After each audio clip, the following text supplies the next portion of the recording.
Okay, section 13.3. This is the midpoint formula. Yeah, I know, it's another formula you're going to have to memorize. These are not ones you get a card for. So the midpoint formula, make sure you write this in your notes and also on the definitions formula sheet that you got going on, is this right here. Keep in mind that the midpoint is actually a point. So if you have a line, the midpoint is the middle point in between those two endpoints, or the midpoint of your segment. So it has to be a regular old point. So you're going to have to find an x-coordinate and a y-coordinate, just like with any other point. In order for us to practice using this sum, on page 548, they have the class exercises in your book. And so I pulled out a couple of those for us to look at so that you can see how to use the formula. Here they want us to find the midpoint between f and g, and they tell us f is -4, g is -8, -2. So I'm just going to plug these into my formula. Remember, this is my x1, y1, and x2, y2, and it doesn't matter which point gets assigned to which thing, and it doesn't matter up here which number comes first. As long as you got the x's on the x coordinate and the y's on the y coordinate, you'll be fine because it's addition. So for my x coordinate, I have -4 plus -8 divided by 2. Basically, you're just taking the average. And then for my y coordinate, I have -4 plus -2 divided by 2. So here, -4 and -8 give me -12 divided by 2. -4 and -2 give me -6 divided by 2. 12 divided by 2 is a -6, and -6 divided by 2 is a -3. So my midpoint ends up being -6, -3. If you were to graph them, it would even look right. Over here, we're going to do the same thing. Feel free to pause the tape and go ahead and try these on your own. So I got my 6 plus 7 divided by 2 for my x, and then 5 plus -5 divided by 2 for my y. 6 plus 7 is 13 divided by 2. And 5 plus -5 is 0 divided by 2. 13 divided by 2 is 6.5. 0 divided by 2 is 0. Hey, look, I'm right. I mean, not that I doubt me, I'm just pointing out. I'm right. It looks like there's a smear right there, there. But there's a smear right there. I'll have to check on that later. Okay, so for this one,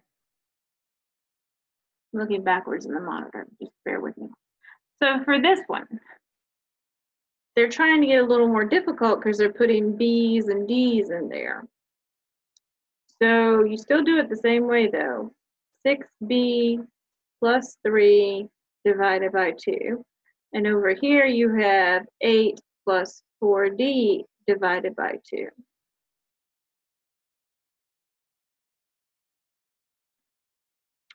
Here, they said you couldn't simplify. You actually can, but we're not going to, because if it doesn't do it in both, I don't want you to worry about it.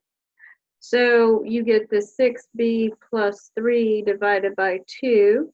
Over here, you can simplify because 2, 2, and 2 are all reducible by 2. So 2 goes into 8 4 times, and 2 goes into 4 2 times. And that's the answer that they have in the book. Over here, it's a little bit different. They tell you the midpoint, and they want you to find the other end point. One of the end points is this B. So basically, they're not telling you what this letter is. So I'm going to call it X, because we don't know. X plus -2 divided by 2 has to equal, in this case, 4. And then my y plus -5, because that was my x2, divided by 2, in this case, has to equal -4.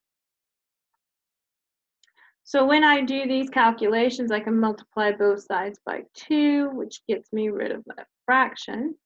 X plus -2 is equal to 8. Over here, y plus -5 is equal to -8. And now I can move my 2 over by adding 2 to both sides and get x is equal to 10. And over here, I can add 5 to both sides and get y is equal to -3, which makes my other endpoint 10, -3. It can be done. So that leads us to the all-important classwork and homework. So still on page 548 in the practice exercises. Classwork, numbers 2, 6, and 10. And then homework is numbers 4, 8, 12, 18, and 22, I'm saying. Hold on. I think I settled on 18 and 22.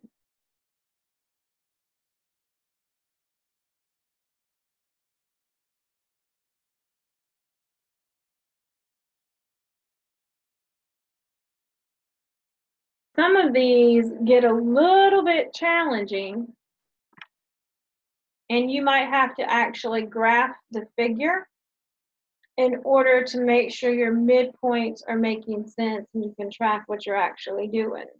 So don't freak out. You got graph paper. Go ahead and graph the figure if you need to.